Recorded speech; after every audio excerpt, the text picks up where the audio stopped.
Welcome to my channel education arena 2020। मैं निशांत श्रीवास्तव आपका इस वीडियो में स्वागत करता हूं। जैसा कि आप सब जानते हैं, बीईओ खंड शिक्षा अधिकारी का जो पेपर आपका है वो 16 अगस्त का उसकी डेट है और एक दिन बचे हुए हैं आपके पेपर में। तो लास्ट टाइम प्रिपरेशन के रूप में कुछ क्वेश्चन आपके लिए हम लेके आए हैं आज, जो आपके राज्य व्यवस्था संसद से है। काफ़ी इंपॉर्टेंट क्वेश्चन है, सारे क्वेश्चन बार बार रिपीट होते हैं आपके एग्ज़ाम में, और खासकर यूपीपीएससी के एग्ज़ाम में तो खासकर रिपीट हुए हैं ये सारे क्वेश्चन, और ये आपको एग्ज़ाम में बहुत ही हेल्पफुल होंगे। टाइम को वेस्ट ना करते हुए हम सीधे क्वेश्चन पे आते हैं। और अगर यह वीडियो आपको अच्छी लगे तो लाइक शेयर सब्सक्राइब करिए और वीडियो को एंड तक जरूर देखिएगा। आइए इस वीडियो को शुरू करते हैं। संसद, पहला क्वेश्चन की बात करते हैं। पहले क्वेश्चन की, भारतीय संविधान में संसदीय शासन व्यवस्था किस देश से ली गई है? तो भारतीय संविधान में संसदीय शासन व्यवस्था जो ली गई है वो ब्रिटेन के संविधान से ली गई है। ब्रिटेन की बात करते हैं, थोड़ा सा डिटेल में समझिए। भारतीय संविधान में संसदीय शासन व्यवस्था ब्रिटेन के संविधान से ली गई है। संसदीय शासन का उद्भव जो ब्रिटेन में हुआ, इसलिए ब्रिटेन की संसद को संसद की माँ, अब ध्यान दीजिएगा, ब्रिटेन की संसद को ही संसद की माँ यानी कि मदर ऑफ द पार्लियामेंट कहते हैं। बहुत ही इंपॉर्टेंट टॉपिक है ये, केवल क्वेश्चन पे मत जाइएगा, जो चीज़ें डिस्क्रिप्शन में लिखी हुई हैं उसको भी देखिएगा। संसद की माँ किसको कहते हैं? तो ब्रिटेन को कहते हैं। नेक्स्ट अब आगे आपका दिया हुआ है, वेस्टमिनिस्टर मॉडल शासन की एक लोकतांत्रिक संसदीय व्यवस्था है जो सैकड़ों वर्षों के काल में ब्रिटेन में विकसित हुई। इस व्यवस्था का नाम लंदन के पैलेस ऑफ वेस्टमिनिस्टर पर आधारित है, जहाँ पर ब्रिटेन की संसद स्थित है। तो ब्रिटेन की संसद कहाँ स्थित है? लंदन के पैलेस ऑफ वेस्टमिनिस्टर पर आधारित है, जहाँ पर ब्रिटेन की संसद स्थित है। नेक्स्ट क्वेश्चन आपको अगर बात करते हैं आगे, तो आपका है, लोकसभा के निर्वाचित सदस्यों की अधिकतम संख्या कितनी हो सकती है? वेरी इंपॉर्टेंट क्वेश्चन है। तो 550 आपकी हो सकती है। अच्छा, अब बात करते हैं, संविधान के अनुच्छेद 81 के अनुसार लोकसभा की अधिकतम संख्या 552 है, जिसमें लोकसभा के निर्वाचित सदस्यों की संख्या 550 होती है, जिसमें राज्य से 530 सदस्य तथा केंद्र शासित से 20 सदस्य आपके लिए जाते हैं। किंतु वर्तमान में निर्वाचित सदस्यों की संख्या कितनी है? 543 है, जिसमें 520 सदस्य राज्यों में 13 सदस्य केंद्र शासित क्षेत्र से हैं। अब आपसे पूछा जाएगा कि वर्तमान में कितनी है, तो आपकी 543 है। कितनी हो सकती है? तो 552 हो सकती है। और किस आर्टिकल के अंतर्गत? तो अनुच्छेद 81, आर्टिकल 81 के अंतर्गत ऐसा प्रावधान दिया गया है। नेक्स्ट क्वेश्चन है आपका, राज्यसभा के सदस्यों का कार्यकाल कितने वर्ष के लिए होता है? तो राज्यसभा के सदस्यों का कार्यकाल 6 वर्षों के लिए होता है। एक 6 वर्ष याद कर लीजिए और दूसरा आर्टिकल याद कर लीजिए। तो आर्टिकल 83 यानी कि 83(1) के अंतर्गत किया जाता है।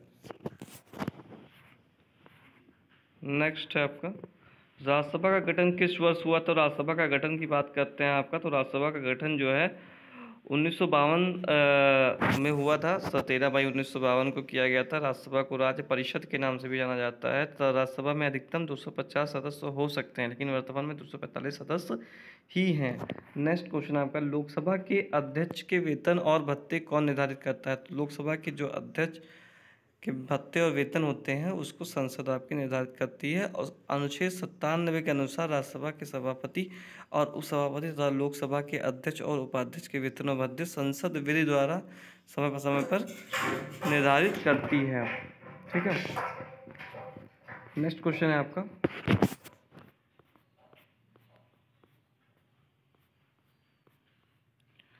सॉरी,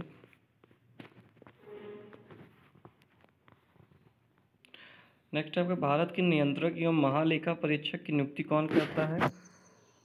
नियंत्रक और जो अटॉर्नी जनरल होते हैं आपके की जो नियुक्ति होती है वो राष्ट्रपति के द्वारा की जाती है, इसको ध्यान रखिएगा। नेक्स्ट आपका, भारत के नियंत्रक एवं महालेखा परीक्षक की रिपोर्ट की समीक्षा करने वाली संसदीय समिति है, तो वो आपकी लोक लेखा समिति होती है। ठीक है। नेक्स्ट क्वेश्चन की बात करते हैं, किस सदन का अध्यक्ष उस सदन का सदस्य नहीं होता है? तो जो राज्यसभा होती है उस सदस्य का अध्यक्ष उस सदन का नहीं होता है। अगर आपको पढ़ना हो तो स्क्रीनशॉट लेके सारी चीज़ों को देख सकते हैं, लेकिन जो इंपॉर्टेंट चीज़ है वो आपको बता रहे हैं क्योंकि टाइम कम है, चीज़ें ज़्यादा करवानी है। क्वेश्चन, संसद के किसी सदस्य द्वारा प्रस्तुत प्रस्ताव को महत्व की अवलंबनीय विषय मानते हुए जो चर्चा की जाती है उसे क्या कहते हैं? तो उसे स्थगन प्रस्ताव कहते हैं या एजुरेटेड मोशन बोलते हैं। नेक्स्ट आपका, अच्छा इस पर ध्यान दीजिएगा, जो चर्चा होती है वो कम से कम 2.5 घंटे तक होनी चाहिए, 2.5 घंटे से कम नहीं होनी चाहिए। जो भी चर्चा होती है 50 सदस्यों की सहमति होती है, सदस्यता होती है। ठीक है। नेक्स्ट क्वेश्चन आपका, मंत्रिपरिषद में शामिल नहीं है। मंत्रिपरिषद में कौन नहीं शामिल है? तो जो कैबिनेट सचिव होते हैं आपके, काउंसिल ऑफ मिनिस्टर्स, वो आपके मंत्रिपरिषद में शामिल नहीं होते हैं। निम्न में से कौन सा संसद से संबंधित नहीं है? संसद से संबंधित ना होने की बात जहाँ भी आप देखेंगे तो आपको सीधा और सीधा एक ही जवाब मिलेगा कि आपको बर्खास्त करना, जो भी बर्खास्त करने की प्रक्रिया होती है वो संसद नहीं कर सकती है। बस इतना बात ध्यान में रखिए आप लोग। लोकसभा में किसी विधेयक को धन विधेयक के रूप में कौन प्रमाणित करता है? तो लोकसभा में जो आपका लोकसभा का अध्यक्ष होता है वो धन विधेयक को प्रमाणित करता है। आपका अनुच्छेद 117(1) के तहत ऐसा होता है। चीज़ें डिस्कशन में लिखी हुई है पूरे अच्छे से, आप उसको स्क्रीनशॉट लेके आप चाहें तो पढ़ सकते हैं उसको। जो इम्पोर्टेंट चीज़ें वो बता रहे हैं क्योंकि काफ़ी क्वेश्चन है, सबको करवाना है। और इसके बाद आपको यूपी रिलेटेड जो अब इसके बाद बैच चलेगी लगभग 1-1.5 के आसपास, उसको भी आप जरूर करिए ताकि यूपी से काफ़ी क्वेश्चन इसमें देखे जाते हैं। प्रकलन समिति सदस्य किस संसद के किस सदन के सदस्यों से गठित की जाती है? तो बात करते हैं प्रकलन समिति संसद की, तो लोकसभा के सदस्यों से की जाती है। ये आपके प्रकलन समिति यानी कि एस्टीमेट कमेटी जो होती है आपकी, एक अस्थायी और सबसे बड़ी संसदीय समिति है। सबसे अस्थायी और सबसे बड़ी संसदीय समिति कौन सी है? तो प्रकलन समिति है आपकी, जिसमें 30 सदस्य होते हैं। कितने सदस्य होते हैं? अगर क्वेश्चन आएगा आपका तो 30 सदस्य होते हैं। ठीक है।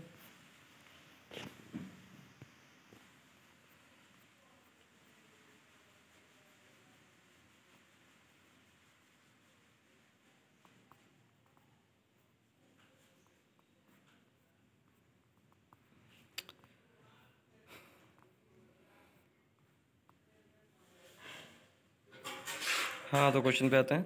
संसद के किसी सदन के मुख्य विपक्षी दल की मान्यता प्राप्त करने के लिए उस दल के कितने सदस्य होने चाहिए? समझिएगा, संसद के किसी सदन में मुख्य विपक्षी दल की मान्यता प्राप्त यानी कि जो विपक्ष में बैठते हैं उनके दल की जो मान्यता उनको मिली होती है, उसके लिए उनके पास कितने सदस्य होने चाहिए? तो देखिएगा, लोकतंत्र में विपक्ष की भूमिका भी उतनी महत्वपूर्ण होती है जितनी कि सत्ता पक्ष की यानी कि रूलिंग पार्टी की होती है। संसद के दोनों सदनों में विपक्षी दल यानी कि अपोजिशन पार्टी होता है। विपक्ष का दर्जा उस पार्टी के दल को दिया जाता है जिस सदस्य संख्या उस सदन के 1/10वां भाग होता है। यानी कि अगर 100 हैं रूलिंग पार्टी में तो 10 कम से कम अपोजिशन में बैठने चाहिए।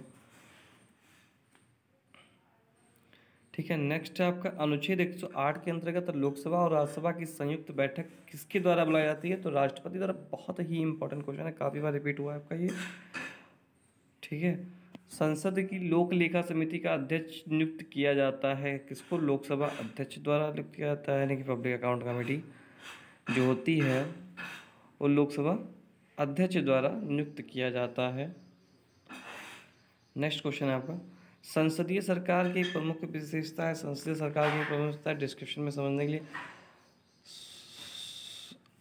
नेक्स्ट क्वेश्चन की बात करते हैं। राज्यसभा का उपसभापति किसके द्वारा चुना जाता है?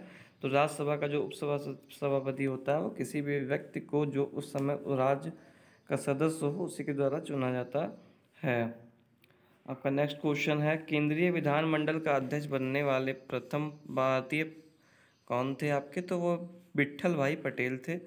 केंद्रीय विधानमंडल का गठन की बात करते हैं तो 1921 में हुआ था। 1925 में यह विट्ठल भाई पटेल द्वारा इसके प्रथम भारतीय अध्यक्ष निर्वाचित हुए थे, जबकि इसके प्रथम अध्यक्ष 1921 में फ्रेडरिक वाइट थे।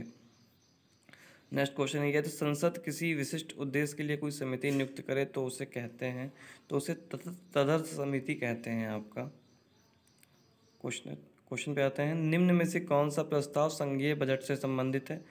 तो आपके जो कटौती प्रस्ताव है संघीय बजट से संबंधित है। नेक्स्ट क्वेश्चन है आपका, लोकसभा की कार्रवाई आयोजित करने के लिए आपेक्षिक गणगुत कोरम क्या है? तो आपका 1/10वां भाग है, अभी हमने आपको पीछे बताया है। निम्नलिखित में से कौन सा जो संसद को राज सूची के विषय पर कानून बनाने का अधिकार देता है? तो आपका 221 जो है, आर्टिकल 221, वो आपको यह अधिकार प्राप्त करता है। भारत की संसदीय शासन व्यवस्था में दो अस्थायी सदनों के नाम बताइए। तो आपके दो अस्थायी सदन जो हैं आपके, वो हैं एक लोकसभा एवं विधानसभा है, ठीक है। एक वर्ष में संसद की कम से कम कितनी बैठकें होनी चाहिए? तो 2 बार बैठकें होनी चाहिए। अगला बात करते हैं, भारत में किसकी स्वीकृति के बिना कोई भी सरकारी व्यय नहीं किया जा सकता है? तो आपका संसद की स्वीकृति के बिना कोई भी सरकारी व्यय नहीं किया जा सकता है। कोई भी बिल होगा तो पहले संसद में पेश किया जाता है। नेक्स्ट आपका, करों और सरकारी कार्यों के निर्वाह के लिए केंद्र सरकार को प्राप्त संपूर्ण राजस्व किस निधि में रखा जाता है? तो अगर हम करों और सरकारी कार्यों के निर्वाह के लिए की बात करते हैं अगर आपके, तो आपका जो होता है भारत की संचित निधि, यानी कि जो होता है consolidated fund of India, article 266 के तहत इसको किया गया है, इसका प्रावधान दिया गया है। निम्नलिखित में से कौन सा एक कथन सत्य है? तो आपका जो धन विधेयक केवल लोकसभा प्रसारित किया जाता है, यह आपका सत्य है।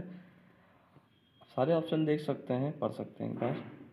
नेक्स्ट आपका, निम्नलिखित में से कौन सा एक व्यय भारत की संचित निधि पर भारित नहीं होता है? अगर आपका बात करते हैं भारत के प्रधानमंत्री के वेतन और भत्ते, तो वो जो संचित निधि है उस पर नहीं, उससे नहीं दिया जाता है। ये आर्टिकल 112(3) के तहत ऐसा प्रावधान किया गया है।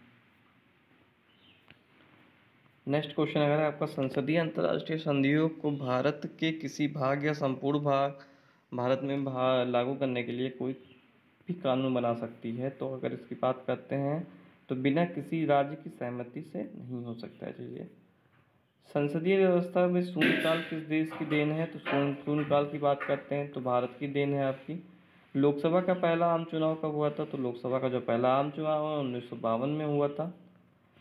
प्रोटेम स्पीकर सामान्यतः किसे नियुक्त किया जाता है? तो प्रोटेम स्पीकर की बात करते हैं तो नवनिर्वाचित लोकसभा के वरिष्ठतम सदस्यों में से किसी एक को निर्वाचित किया जाता है। जितने भी क्वेश्चन हैं आप एक बार फिर से इसको देख लीजिए, अगर आप समझना चाहते हैं तो आप स्क्रीनशॉट लेके देख सकते हैं। सारे क्वेश्चन आपको दिए हुए हैं, उसका आंसर दिया हुआ है, पढ़ सकते हैं। और आपकी जो भी यूपी रिलेटेड जो क्लास चलेगी वो 1 बजे के आसपास आपकी वो क्लास अपलोड हो जाएगी, आप उसको भी जाके देख सकते हैं। सारे क्वेश्चन काफ़ी इंपॉर्टेंट है। गला ख़राब होने की वजह से थोड़ा डिस्कशन में नहीं समझा पाया सारी चीज़ों को, बाकी पढ़ दिए। Best of luck for next exam. Thank you.